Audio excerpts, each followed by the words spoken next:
Another pre-range report. It's Sunday, April 7th, about 10 a.m., and I've come out here with a couple things in mind. One of which, those of you that follow us over on GBGunsDepot.com are already kind of familiar with, and that is comparing these four double-stack 1911s. Now, I did a rather deep breakdown of the physical features, physical differences between these four.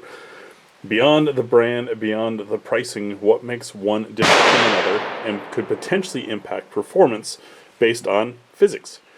Today, I want to test and see if I can find an attribute. So I'm going to try to run a couple drills with all of these guns, maybe for time, definitely for accuracy, and then give you my commentary on how I feel the weight, grip texture, all that kind of stuff impacted the performance of those guns. If I have time, I might toss in the light trick. This is something you see a lot of YouTubers do. Ever notice that almost everybody on YouTube has a big old flashlight hanging from their gun, even though they're just reviewing the gun, it's not their carry gun, and they're filming in broad daylight on a beautiful summer day. Adding this non-reciprocating mass to the frame makes guns shoot flatter. It's just simply, it changes the way the gun handles, and so it makes the shooter look better. It also makes the gun look better. I'm curious to see what kind of difference I might get trying to do a speed run, especially if I go with something lightweight like the Bull Armory or like the Bull Armory Ultralight that's on my hip right now. And one other thing that I brought out here that I was hoping to take advantage of our weather is brought the Beretta back out with the RFX44 from Viridian on it. It is a enclosed emitter dot. Looks kind of like a silly hat on this thing.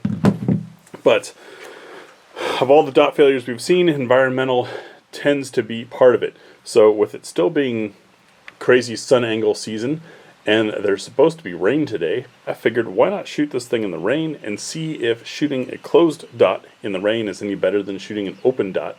Unfortunately, all of the pollen that plagued the Canik TTI Combat review is out of the air now because of yesterday's rain. I see the values in these dots. I really do. I think that they're a force multiplier and a good thing to have. However, I've just had too many once in a lifetime, random, rare occurrence failures to trust it enough for a carry gun. And I know a lot of people carry with dots. What I don't know is maybe they're in a different environment, so they don't have the same issues that I happen to have in Western Oregon. Or maybe they haven't realized the risks or things that happen in it. So I'm trying to do as many experiments as I can to test out how things are. I think closed emitters are going to be the way of the future. I think they give a better chance to the dot for environmental factors to not get in the way. But I don't have a lot of experience with them, and so far, the designs, I mean, everything is always a compromise. This one allows for co-witness because it sits nice and low. It's got the battery on top. I appreciate that design. However, it also makes it kind of look a little funky, maybe a little top heavy. Cute little hat on top of the Beretta. Maybe it's just the wrong gun for this one. I don't know, but I wanted an excuse to bring the Beretta out again, and had to buy the mount for it. On that note, a lot of people complained or commented with the Beretta APX that you have to buy the plates to put an optic on. It's a very affordable gun offered at a low price.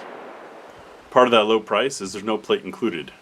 If they included the plates, like multiple plates, the price would go up and it wouldn't be the super affordable gun anymore. So pick one.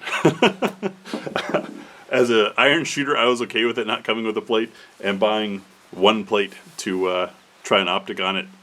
It's still much more affordable than the gun would have been had it come with all the plates for all the optics footprints. Anyways, that's that. I forgot the umbrellas for the tripod, which is how I used to film in the rain. So whether or not the rain comes, I may not hit that just because I don't want the camera getting wet. Don't quite have the funding yet to replace the camera, so at least not on a whim. One other note, in the Tisas review, which our patrons have already seen and our readers have already seen, the rear sight was off. Came off, like not came didn't separate itself from the gun, but it was set off out of the box. And T and I had some struggles with that. Once we figured it out, we kind of limped through. And I figured, no problem, I've got that big Real Avid sight pusher tool at home. I'll get it fixed. This morning I put a nice mar on that sight. Pushing and pushing and pushing, and yes, I pulled the set screw out. The set screw was actually coming out on its own. It wasn't Loctited in or anything. And I was unable to move that sight. I don't know if it's rock set in there or what the deal is, but it is in there. Fortunately, this is a good time for a dot, and the Viridian RFX 11 sits nice and low on there and allows for co-witness, which would be great if the rear sights were still good, but they're not. Can't win. Anyways, that's what I'm working on today. Maybe this time I'll remember and add some afterthoughts onto this video. Let me get to it.